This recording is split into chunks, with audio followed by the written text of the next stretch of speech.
Oi, pessoal, tudo bem? Eu sou Yara Vidal, brasiliense, tenho 48 anos, sou mãe de 3 rapazes, jornalista de política, economia e geopolítica, escrevo a coluna China em Foco na revista Fórum e desde 2018 eu sou representante do movimento Fashion Revolution no Distrito Federal. Eu sou pesquisadora independente dos encontros da moda com a política. Inclusive, eu tenho um canal no YouTube que é chará desse podcast, onde eu abordo moda e política com convidados de dentro e de fora do ecossistema da moda. Desde julho até novembro, eu estou vivendo uma aventura na China e conhecendo essa incrível civilização milenar. Falo com vocês direto de Beijing, capital chinesa. E é um enorme prazer participar desse podcast, uma iniciativa do movimento Fashion Revolution Brasil, do qual participo com muito orgulho, e da estilista Flávia Aranha. Eu costumo dizer que a moda é a filha predileta do capitalismo. Durante a minha pesquisa, eu observo o quanto é possível compreender as dinâmicas da política observando as roupas que vestimos. Nesse episódio, eu recebo 2 potências femininas, Gabriela Augusto e Nelsa Fabiana Espolo. Gabriela é uma mulher trans, empreendedora e fundadora da consultoria Transcendemos, que oferece capacitação em diversidade e inclusão para grandes organizações. Nelsa é diretora da Justa Trama, uma central cooperativa do algodão agroecológico que também vende peças dessa matéria-prima. Sejam muito bem-vindas! E a primeira pessoa com quem eu quero começar a nossa conversa é com a Gabriela. Gabriela, a moda é um caleidoscópio da modernidade e reflete o espírito do tempo. Entre várias facetas dessa potência está a construção da nossa imagem pessoal e identidade. Na condição de uma mulher transgênera, qual é o papel das roupas que você veste na sua vida? Poxa, em primeiro lugar, eu gostaria de agradecer muito o convite. É sempre um prazer para mim poder compartilhar a minha visão e a minha experiência sobre temas relacionados à inclusão, à diversidade. Então, enfim, é sempre essa satisfação poder falar sobre o assunto. Agora, a relação entre a moda e essa minha jornada, assim, para reafirmar a minha identidade, ela é uma relação bem estreita, porque, assim, desde pequena eu me senti parte desse universo dito feminino, né? Eu não gosto de reforçar padrões de gênero, né? Eu sei que, assim, a gente está caminhando para um futuro no qual o que é feminino, o que é masculino se misture, essas fronteiras sejam borradas, né? Eu vejo isso como perspectiva, mas querendo ou não, a moda, as roupas que eu uso, elas têm elas têm assumido um papel muito importante no sentido de demonstrar para o mundo a forma como eu quero que o mundo me veja, sabe? De alguma forma reafirmar essa mensagem. Eu quero ser respeitada enquanto Gabriela, enquanto mulher trans. Meus pronomes são ela, dela.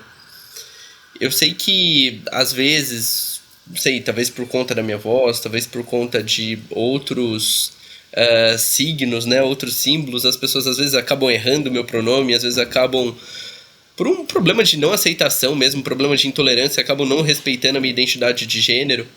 Eu acredito que as roupas, a moda tem se colocado para mim como uma importante ferramenta, assim, para que eu possa me inserir e possa ocupar a posição que eu pretendo ocupar na sociedade.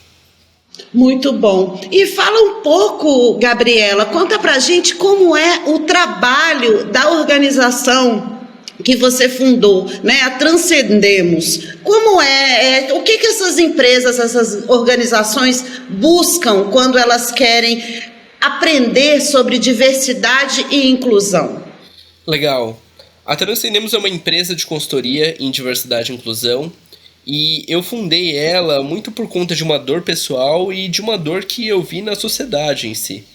Assim, quando eu passei pelo meu processo de transição de gênero em 2016, eu comecei a vivenciar preconceitos, intolerâncias que eu não vivenciava antes.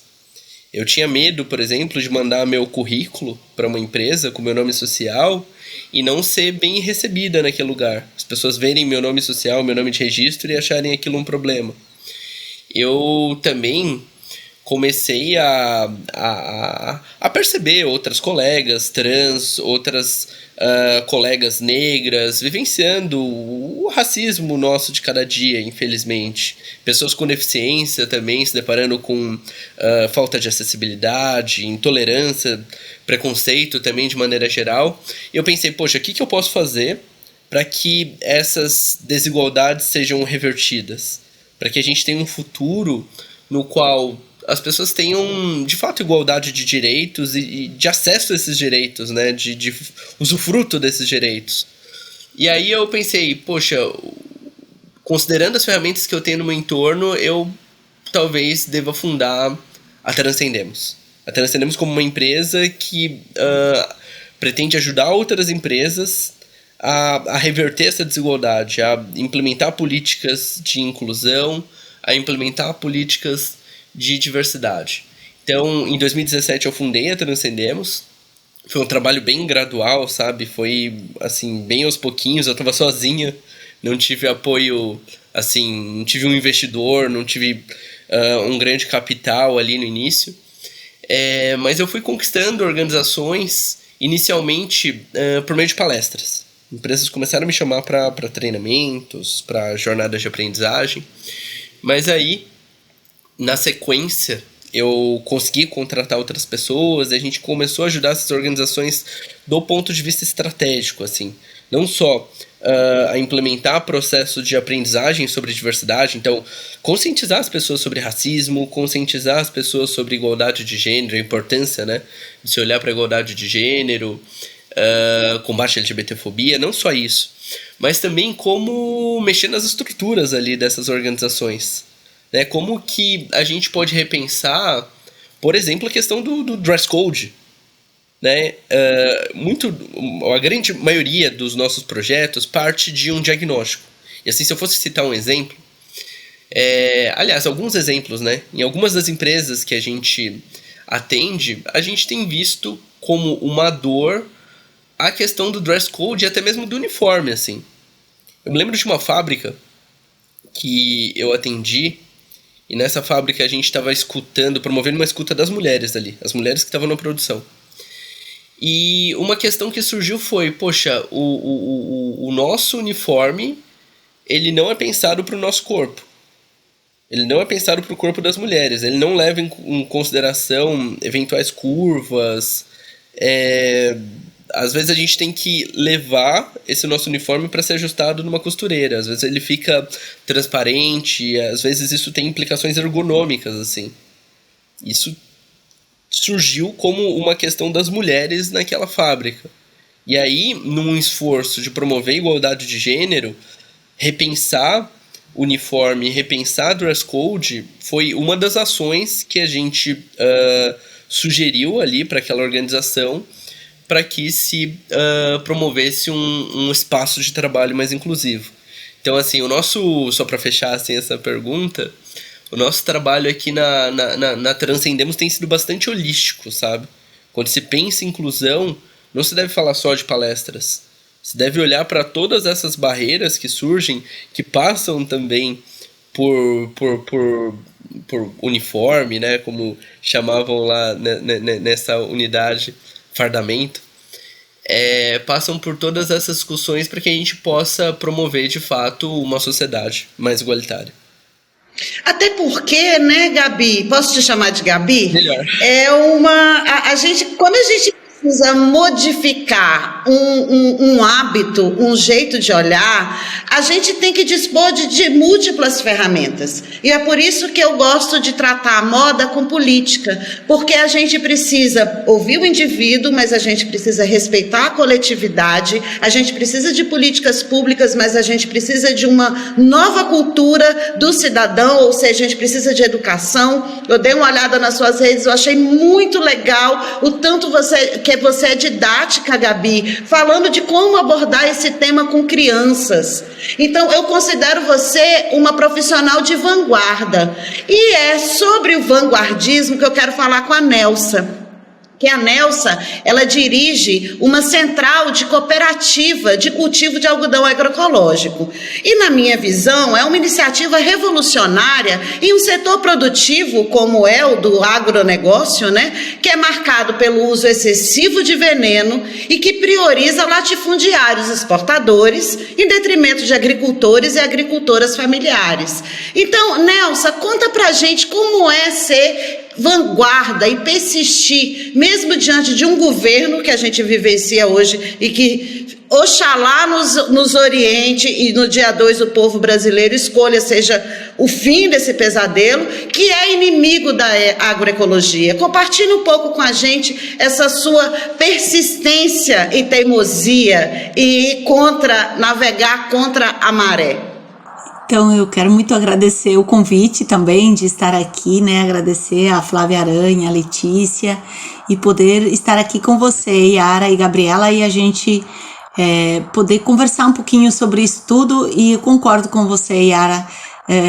A gente não pode nem se imaginar, né? Ter uma continuidade do que está aí depois do dia 2 de outubro. A gente quer realmente que esse Brasil se perceba, né, que a gente precisa mudar, não é possível, e a gente já viveu tempos bons, então a gente quer voltar a esses tempos que a gente pôde avançar muito mais em tudo que a gente está fazendo de bom para esse Brasil, para o povo, né, para a gente melhorar o que está aí. E realmente você fala de um tema, Yara, que ele chega a nos sufocar, né? Não precisa ser só na moda, mas e as pessoas, aliás, elas não pensam, né, que na moda tenha veneno, né? As pessoas sabem, parte das pessoas sabem que a moda ela polui no seu processo de tingimento, que as roupas depois usadas, boa parte são jogadas nos lixões. Então, consegue entender e tem a informação, mais ou menos, né, disso. Mas as pessoas não têm a informação de que quando elas escolhem uma roupa de algodão, achando que elas estão fazendo bem para o meio ambiente, esse algodão convencional tem isso tudo que você falou, tá todo eliminado, né? Tem 25% dos agrotóxicos no mundo jogado nos pés de algodão. E ainda por cima, é isso que você fala, com um governo que abriu as porteiras para os agrotóxicos que são proibidos no mundo e aqui liberados, né? E foi, eu me lembro, eu parei, quando chegou nos 1.000 agrotóxicos que foram liberados nesse período, eu parei de contar, mas eu sei que é muito mais que isso. E isso, Yara, chega a dar na gente uma dor, porque pensa se já na comida que vai para a mesa, a comida que vai para os filhos, a comida que toda a população come e que por isso tá tão doente, além de estar doente por um governo que nos adoece, nos cria inimizade, nos cria todo esse sentimento ruim nas pessoas, elas estão sendo envenenadas também no seu alimento quando libera totalmente. E a única coisa que ele fez mesmo foi isso, foi liberar e trocar o nome, né, de agrotóxico para defensivos agrícolas. Então, é uma surpresa tu pensar que além da comida tu tem isso na roupa e as pessoas escolhem, não, eu quero de algodão, porque isso preserva mais o ambiente do que a roupa sintética, eu quero fazer lençol, quero fazer roupa íntima, quero fazer roupa para os meus filhos pequenos, para que eles possam ter algo saudável, e tá toda ela contaminada com veneno, porque mesmo com a lavagem, esse agrotóxico, ele permanece acompanhando as roupas. E a gente tem feito isso mesmo, tem avançado nesse período. É engraçado, né, Yara, poder falar isso, mas no período ali que começou a pandemia, a gente teve a maior colheita de algodão. E agora, esse ano de 2022, estamos tendo, não sei se vai ser maior ou se vai ser igual a de 2020, porque está sendo muito boa, né? E como é que a gente faz? A gente planta de forma agroecológica, que a gente fala, né? Não é o agro do agronegócio, é o agro da agroecologia, né? Da defesa do meio ambiente. Então, o plantio, ele é feito junto com outras culturas, Porque a terra, quando você planta, a terra suga, a planta suga da terra nutrientes. Então, quando você planta diversificado, são nutrientes diferentes que saem da terra para a planta, e isso garante a sustentabilidade da terra também, além de garantir a sustentabilidade das pessoas, porque muitas vezes tem um plantio que ele não se desenvolve o quanto se espera, mas ele tem o milho, tem o gengilim, tem o feijão, tem a melancia, que é plantada junto com esse plantio do algodão consorciado. Isso pra gente é muito importante.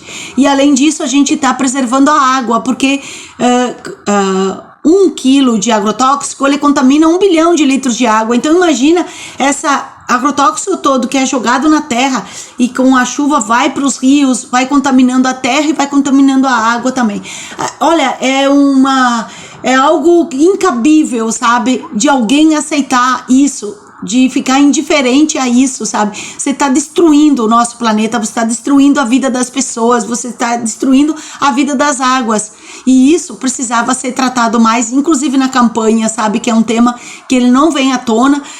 Vem sim a questão do desmatamento, mas essa questão da contaminação é algo terrível, injustificável. É possível nós ter um planeta de uma outra forma. Então essa que é a nossa luta e resistência, é poder ter realmente uma roupa diferenciada, mas que todo o seu processo seja cuidado, lá desde o plantio, da transformação da roupa, poder aproveitar os seus retalhos, né, para que a gente possa fazer bichos, jogos, bonecas, né, que a gente não gere mais resíduos. É algo que a gente, para nós isso, Yara, é tão importante a preservação do meio ambiente quanto a distribuição justa de renda, que é outro problema terrível que assola esse país, o mundo, né, onde tão poucos concentram tanto e a tantos falta tudo, né?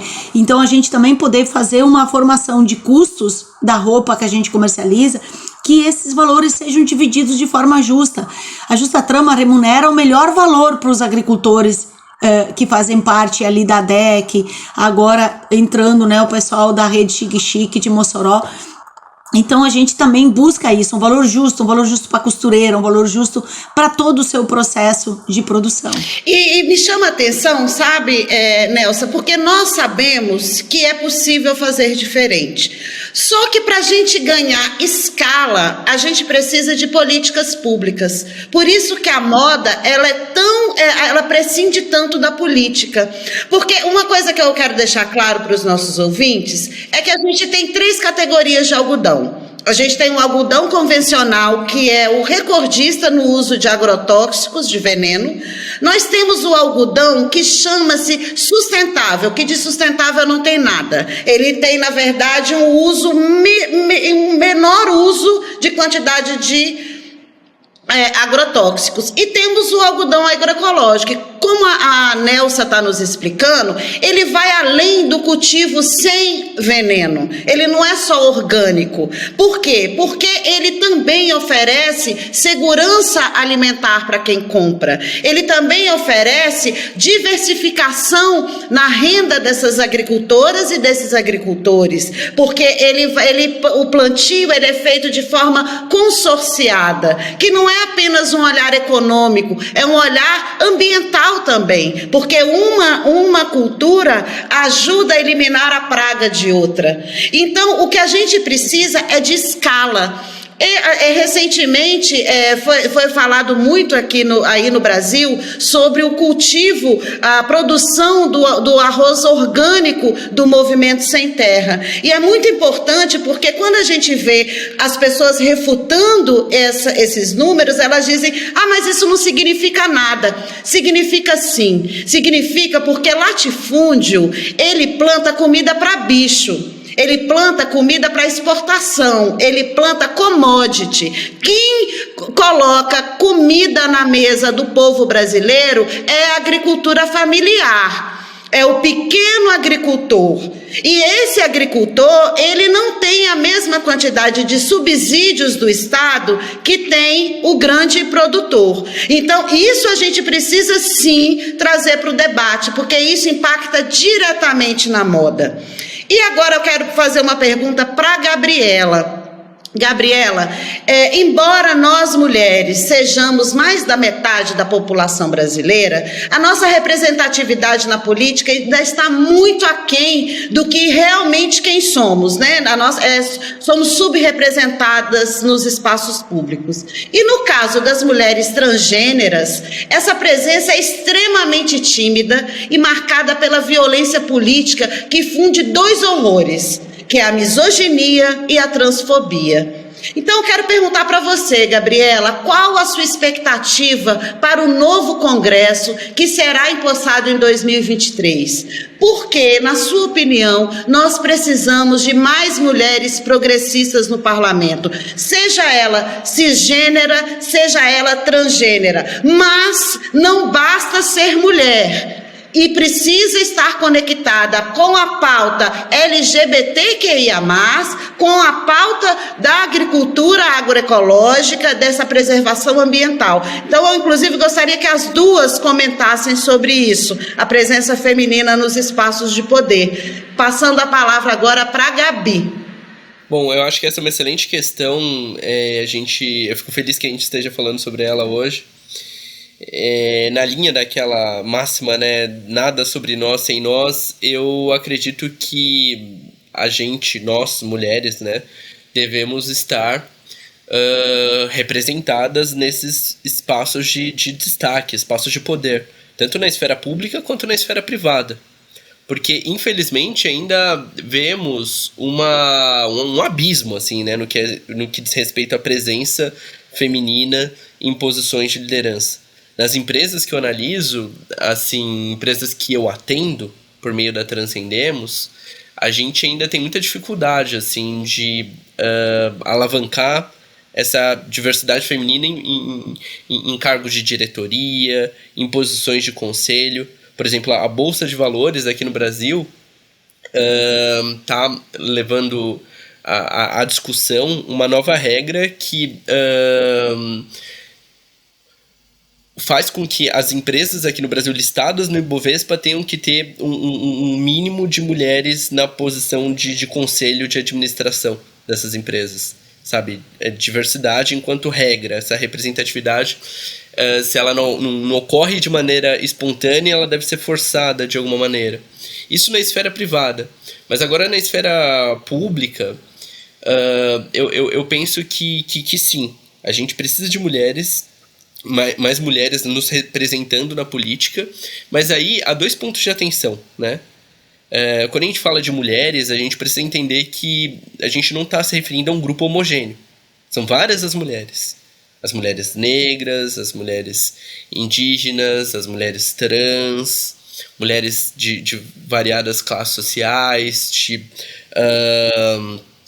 de lugares diferentes do Brasil, mulheres de diferentes idades. Existe uma pluralidade dentro da diversidade. Então, essa é a primeira coisa que a gente precisa nos atentar. Quais são essas mulheres que a gente quer representadas nessas posições de liderança, principalmente na política? De outro lado, também, eu acredito que lugar de fala não é um conceito absoluto, né?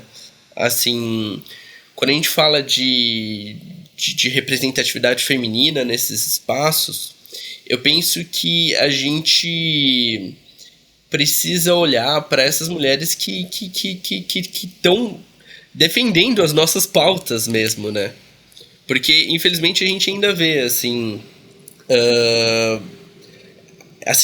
por mais que isso possa parecer um pouco difícil de aceitar, há algumas mulheres que acabam reproduzindo o machismo, né? Acabam reproduzindo outros ideais. Então, assim, quando a gente busca essa representatividade, eu acho que a gente primeiro precisa olhar para essa representatividade plural das mulheres e mulheres que, de fato, estejam dispostas, estejam comprometidas a levar a pauta de igualdade de gênero à frente.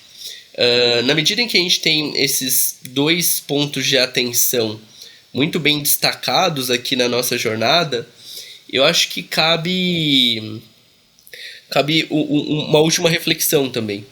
Porque, de um lado, eu acho que essas mulheres precisam estar nessas posições de destaque para defender essas nossas pautas, mas também para inspirar outras mulheres, inspirar outras mulheres a entender que esses espaços de liderança também são nossos, né? Porque eu, enquanto mulher trans, eu sofri muito com isso, com essa falta de representatividade.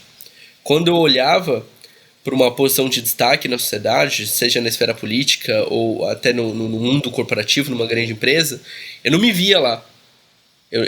Por não encontrar outras mulheres trans, outras mulheres negras nesses espaços de liderança, eu pensava, poxa, não é possível que eu ascenda até aquele lugar. Aquele espaço não é para mim, eu não vou conseguir. Acabava internalizando, sabe, esses limites. Esses limites acabavam se tornando uma coisa até meio subjetiva para mim. Então, como que na medida em que a gente tem cada vez mais mulheres nessas posições de liderança, a gente vai criando um círculo virtuoso, né? Cada vez mais meninas, cada vez mais mulheres vão entendendo que elas podem, que elas conseguem, que elas devem estar nesses lugares, e a gente vai caminhando para um futuro com mais igualdade de gênero. Porque o lugar de mulher é onde ela quiser. Então, Nelsa, eu queria que você falasse um pouco, porque a realidade de um agricultor homem é muito diferente da realidade de uma agricultora mulher.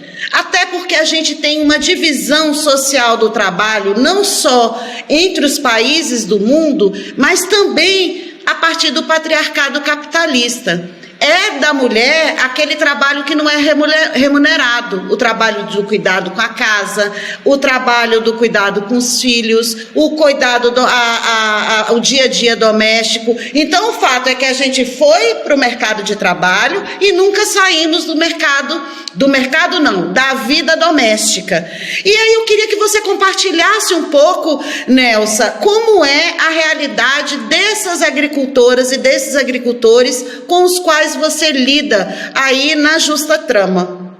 Yara, na verdade a gente não tem como tá isolado do sistema que tá aí, né? O sistema, ele é machista, ele realmente não tem, colocou a mulher sempre num outro patamar de responsabilidade, e as mulheres inclusive têm dificuldade, né, de poder, da gente se enxergar, que é isso que você falou, que a gente pode estar em qualquer lugar. Isso é, na verdade, um grande desafio que a gente tem, e às vezes eu fico pensando, meu Deus, será que isso vai ser um desafio para a vida toda? Porque por mais que às vezes a gente se anime com as mudanças que a gente vê acontecendo, ainda é muito, muito gritante ainda essa desigualdade que a gente tem e esse machismo forte. Imagina, no meio rural, ele é profundamente presente, né? Profundamente presente e mais presente ainda. Porque é isso, a mulher vai para a roça e depois ela acaba fazendo todo o trabalho da casa. E na cidade também a gente tem avanços, dá pra gente dizer assim, hoje já tem casos, né, que a gente fica admirado, assim, desse compartilhar de responsabilidades, mas ainda é um grande desafio. A gente tem pautado muitas vezes, eu gosto de contar, sabe, porque nós fizemos um encontro uma vez com as mulheres agricultoras e elas se apresentavam como as mulheres do agricultor, não pelo nome, sabe, para você ver, a gente tá falando isso atualmente, assim, porque os homens, sobretudo nas associações de agricultores, eles que são os associados e se associam em nome da família, então a mulher também dificilmente participa, inclusive das assembleias. Então a nossa busca é de ir nesse crescente, e a DEC vem fazendo um esforço assim para trazer as mulheres mais presentes. Hoje já tem mulher tesoureira, então para de fato ir assumindo esse protagonismo que é muito próprio das mulheres, né? Já na associação, na Rede Chique Chique, lá em Rio Grande do Norte, protagonismo total das mulheres. Assim, é algo muito forte, trabalha muito a questão do feminismo, né, e vem discutindo bastante, inclusive as mulheres, na sua grande maioria, fizeram o plantio do algodão esse ano e fizeram de forma coletiva, que é algo muito bacana, assim, você, em vez de cada um plantar na sua propriedade, decidiram junto propriedades coletivas e plantaram junto. Imagina o que é 11 mulheres num roçado plantando, né, é muita conversa, é muita discussão, vai se construindo outros valores que são muito importantes. E no seu processo todo, eu também tenho uma trajetória de vida que é muito com cooperativa de mulheres. Então aqui em Porto Alegre, que é da onde eu falo, que é a cooperativa de costura, somos todas mulheres. E entendendo esse protagonismo, porque muitas vezes também a gente tem isso, você tem uma cooperativa toda de mulheres, isso não significa que todas são protagonistas da sua vida, da sua história, então poder conversar sobre isso, discutir sobre isso é muito importante, porque as mulheres, eu sempre falo assim, as mulheres são muito especiais, a gente tem uma capacidade incrível de olhar não só um lado, né, como muitas vezes os homens fazem com muita facilidade, assim, olhar um lado, agora é o momento da política, deixa tudo de lado, vamos só discutir política. Não, as mulheres vão discutindo a política, vão discutindo a questão da moradia, vão discutindo a situação do trabalho, a situação dos filhos, a situação da família, então a situação do meio ambiente, isso eu acho que é um elemento muito importante, assim, não trazer pra gente essa responsabilidade de cuidadora, mas as mulheres têm esse olhar mais do todo, que ele é muito importante. E aí eu concordo com você, Yara e a Gabriela, a gente tá num momento de eleição e é um momento da gente realmente colocar lá as mulheres, sabe? Acho que tem muitas mulheres se colocando, se desafiando a assumir esse papel de um espaço que ele é importante e que precisa ser valorizado sobretudo pelas mulheres quando enxerga, né? Puxa, aqui você tem uma mulher, mas também não é qualquer mulher, porque nesse momento de eleitoral que a gente está vivendo, tem mulheres aí se apresentando como as que fizeram a vida inteira coisas pelo povo, as mulheres que mais lutam pela questão das mulheres, e na verdade a gente já viu elas no poder e já viu que não defendem, né, que defendem o agronegócio, que defendem os grandes, né, que não enxergam a população e muito menos se colocam como mulheres. Então é sim um momento da gente olhar para as mulheres que são comprometidas com a causa das mulheres, com a causa do mundo, com a causa da mudança, com a questão de toda essa diversidade muito bem colocada aqui, e que nós temos mulheres. Eu tenho a alegria de apoiar uma mulher que está à frente dessas lutas da diversidade das mulheres, que é isso que eu acho que a gente tem que encher esse congresso para que não se aprovem mais tantas leis, tantas mudanças de constituição que só atrasam o povo, como foi a mudança da lei trabalhista, a mudança da lei previdenciária, que só excluiu, e todas as vezes que há um problema social forte no país, quem mais sofre são as mulheres. Quando a gente fala da fome, a gente está falando de mais de 70% de mulheres que são as que mais sofrem a questão da falta de comida, porque elas deixam de comer para alimentar os próprios filhos. Então, com certeza, assim, é uma pauta muito importante. E a gente também, dentro da Justa Trama, a própria direção da Justa Trama, a maioria são mulheres. Então, a gente realmente tem dado passos muito importantes nessa questão e promovido muitos debates e discussões, inclusive a organização de comitês populares, para a gente fazer uma discussão de toda a situação da mulher e sobretudo da situação neste momento eleitoral que a gente está vivendo, para que se coloque com protagonismo a questão das mulheres, e a gente enche aquela Câmara de Deputados, aquele Senado, com mulheres comprometidas com o povo, de verdade. Maravilha. Gente, encaminhando para o final, eu quero fazer uma pergunta e gostaria que as duas respondessem. Gabi, para a questão da diversidade e inclusão, o que vem à sua cabeça em relação a políticas públicas? O que você acha que esse Congresso, esses novos eleitos que serão empossados em 2023 podem fazer para melhorar a vida da comunidade LGBTQIA+. Poxa, tô pensando aqui por onde começar, porque é importante ressaltar que a gente tem um longo caminho pela frente, né? Essa batalha ela não tá vencida. Há estudos que indicam que a gente vai demorar mais de 130 anos, se seguirmos o ritmo atual, para que a gente alcance igualdade de gênero. Então, assim, nós ainda ganhamos menos, nós ainda estamos muito menos presentes nas posições de liderança.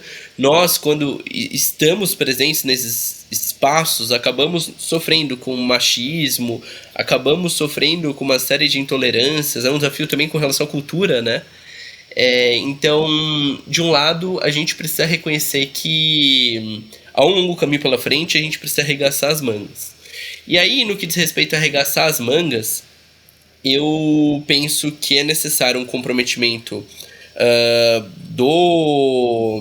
da esfera privada, das empresas. Empresas devem implementar políticas de igualdade de gênero, políticas de inclusão, mas isso não deve ser feito sozinho, né? A gente precisa de políticas públicas também.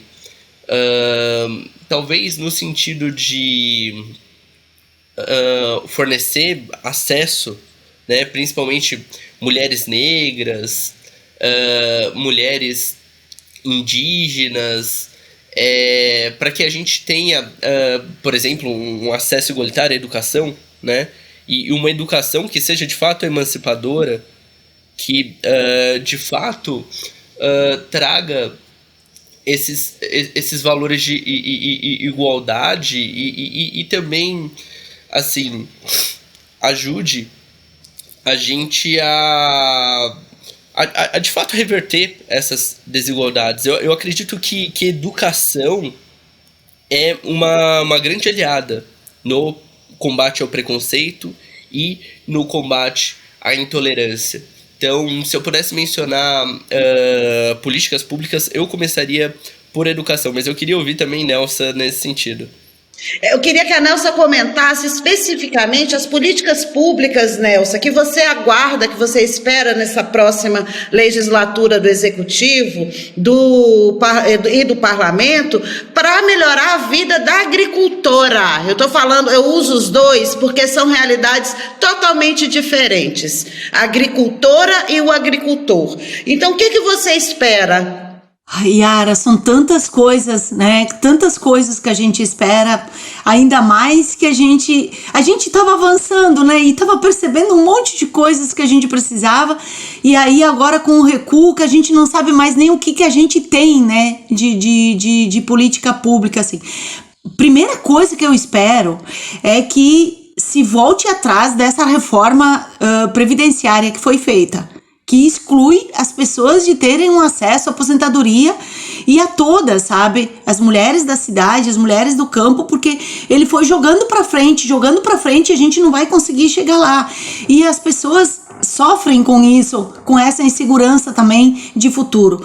Também que se reverta a questão da reforma trabalhista, que acabou atingindo fortemente a questão do trabalho, que se regulamente a questão do trabalho informalizado que está aí, sabe, de todo o trabalho, e que grande parte são as mulheres que estão num trabalho sem direitos, num trabalho de hora intermitente, sabe, não é possível isso. Então nós precisamos regulamentar e criar políticas de inclusão. Talvez não seja exatamente o modelo que tinha, mas a gente pensar, bom, olha, eu conversei, por exemplo, muito com muitas mulheres que trabalham com Uber. Elas falam assim que é muito legal elas poderem ter a liberdade, mas é uma liberdade que ela tem que vir com direitos também, porque é uma liberdade que quando ela não puder trabalhar, ela não tem nada. Ela não tem nada, sabe? Então, nós precisamos ter um amparo, assim, olhar as pessoas como pessoas, que isso é muito importante. E as mulheres agricultoras, especialmente, Yara, que você colocou, tem que retomar as políticas de compras públicas, porque isso dá segurança para as mulheres ficarem no campo, sabe? É preciso retomar e com uma quantidade maior, sabe? A gente passar dos 30% que já existia como lei, que não está sendo respeitada nesse governo, para a merenda escolar, para todos os setores de compras que estão aí. E aí, Yara, eu fico sempre pensando assim, imagina nós temos um governo que, se ele conseguiu avançar na questão da agricultura, nas compras públicas, você imagina ele avançar nas compras públicas do vestuário, da moda, que é o que nós estamos falando aqui, da roupa. Gabriela, quantas mulheres que poderiam estar produzindo exatamente para o setor público, fazendo uniformes de escola, fazendo uniformes dos presídios, fazendo uniformes nos vários setores de público, sabe? E essas mulheres poderem ter direitos, poderem estar trabalhando de forma que ela consegue olhar o que vai ser o dia da manhã, sabe?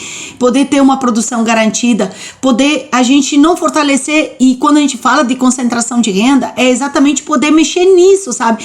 Não é de novo as grandes empresas fazendo esse trabalho, terceirizando e explorando as mulheres, mas a gente, mulheres organizadas em forma de grupos, de associações, de cooperativas, produzindo para esse mercado enorme que tem aí, e que ele está concentrado. E sem contar, Nossa, daria para ficar o tempo todo aqui. Eu quero concordar com a Gabriela, sabe? A gente precisa de uma grande mudança na educação, nos currículos escolares, no sentido de não recuar, que é o que vem acontecendo, mas no sentido de avançar numa educação que enxergue a gente como a gente é, na nossa diversidade. Que cabemos todos nesse mundo, cada um com o seu jeito, com o seu estilo, com a sua escolha de vida, ser respeitado, que as crianças comecem desde cedo a reconhecer essa diversidade. Eu acho que devia ter uma lei imediata de proibição de ter salário diferente entre homens e mulheres, e quanto mais de toda a nossa diversidade que temos como mulheres, sabe? Da gente poder ser tratado como igual no mundo dos direitos. E aí eu acho que também vai ter que existir uma grande linha de crédito subsidiado para poder fortalecer essas iniciativas lindas que nós temos, sobretudo nesse mundo da moda, sabe? Essas iniciativas lindas que a gente tem e que incluem mulheres, especialmente mulheres, LGBTI, que mais, sabe? Toda essa diversidade que a gente tem que possa ser incluída nesse sentido. E eu acho que tem que olhar isso, um desenvolvimento que inclua pessoas, que distribui renda.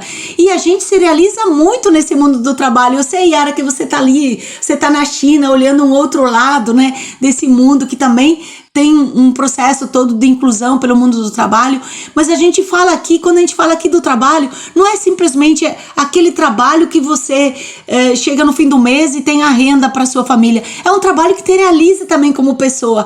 Que bom que é a gente poder escolher, por exemplo, trabalhar nesse mundo da moda, algo que a gente quer renda, mas que a gente quer se realizar, porque a gente está levando para as pessoas uma roupa saudável, uma roupa que não contaminou o meio ambiente, uma roupa que distribui renda. É isso que a gente faz. Então, eu acho que tem tantas coisas, sabe, que a gente precisa. É por isso que a gente está com tanta esperança nesse momento. É por isso que a gente está indo para as ruas, é por isso que a gente conversa com todo mundo para convencer mais gente, porque a gente pode ter um Brasil melhor. A gente pode ter um Brasil mais justo. E tá na mão de cada um, nesse momento, a sua escolha.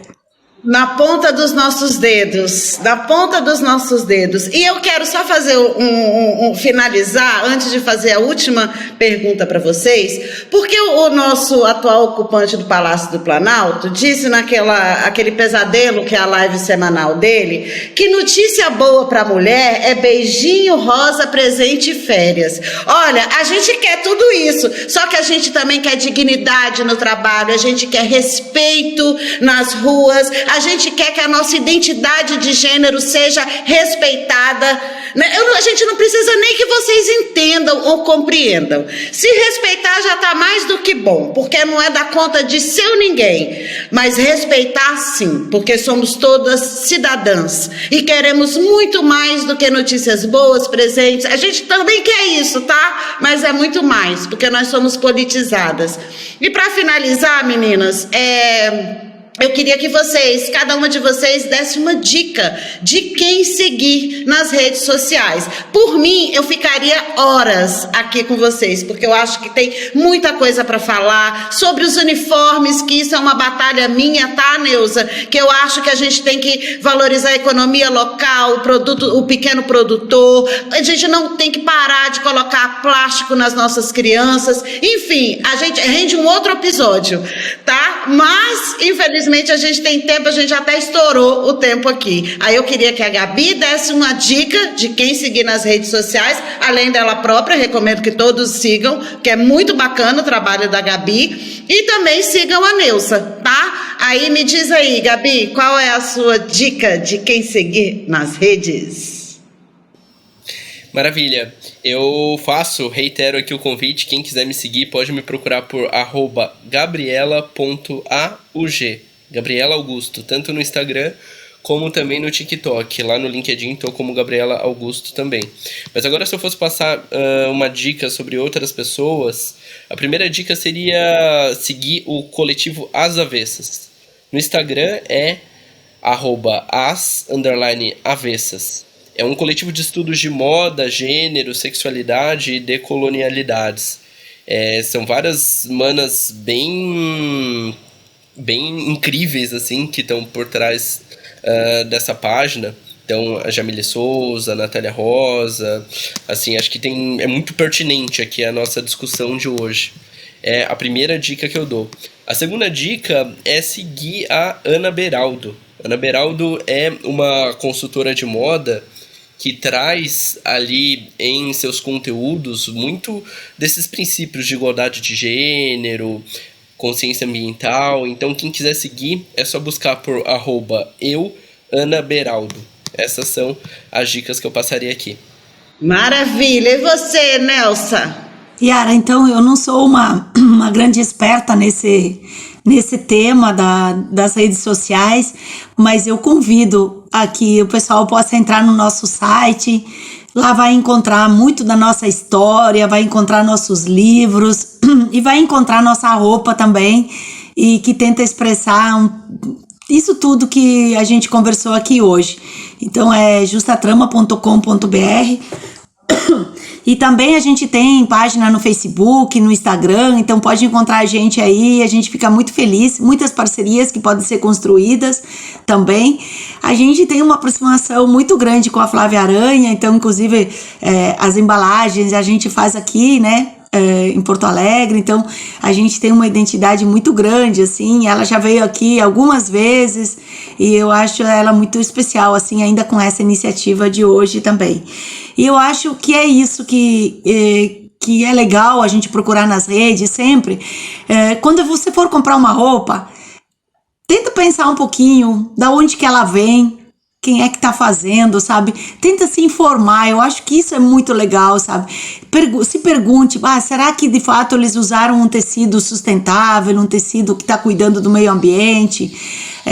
Será que as costureiras ou quem criou a própria peça, designer, foi remunerado de forma justa? Vou tentar me informar. E eu acho que o Fashion Revolution, ele faz um papel maravilhoso, assim. Pena que a gente sempre surge a partir de uma desgraça, né? Que foi das tantas mulheres que morreram queimadas, né? Mas que também fez surgir esse movimento de se perguntar da onde que vem a roupa da gente. E a gente gosta muito de dizer da onde que vem o tecido que se faz a roupa, a gente pode dizer isso, mas tentar cada vez mais se informar, sabe? Acho que as redes sociais estão aí para trazer as informações, cuidado com as fake news, vamos buscar sempre fontes sérias que possam trazer informações que nos ajudem a fazer as melhores escolhas.